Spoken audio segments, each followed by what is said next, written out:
Well, upgrades could be coming to vacant buildings in the heart of downtown Cedar Rapids. It's part of a $31 million project that includes the former Guaranteed Bank building, Strand Theater, and what's called the Dragon Building on 3rd Street Southeast. You may remember the city had plans for these same buildings back in 2018.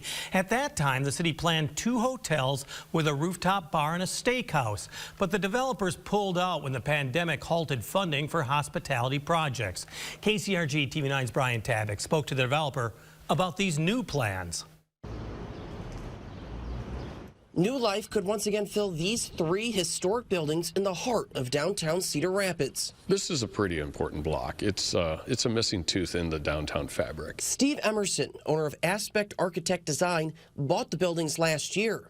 He originally planned to build a hotel here, but he says finances didn't add up. I was trying to do a boutique hotel in the Guaranteed Bank building, but lenders are still a little leery of hospitality, so multifamily was the next best thing. Besides housing, the development includes plans for a wellness clinic, a convenience store, and other storefronts, including a state-of-the-art gym.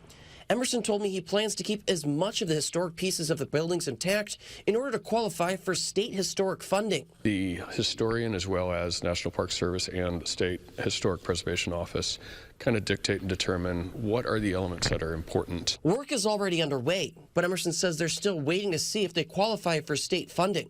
It's one of 5 projects in Cedar Rapids that have applied with the state for workforce housing tax credits. It's something he applied for last year, but didn't receive. We're going to throw our hat back in the ring, see if we can get workforce housing tax credits for the apartment side of this. Emerson says bringing new life to historic buildings is an important part of this project, but it's also going to bring much-needed housing to the downtown area. Bringing housing down here more is important. We'll have another 62 units of housing, and that's great. That'll be wonderful for the downtown and good for the people that want to live down here. The timelines of finishing the projects vary. The Strand Theater could be completed by the end of the year, while the Guaranteed Bank building could take 2 years. In Cedar Rapids, Brian Tabak, KCRG TV9 News.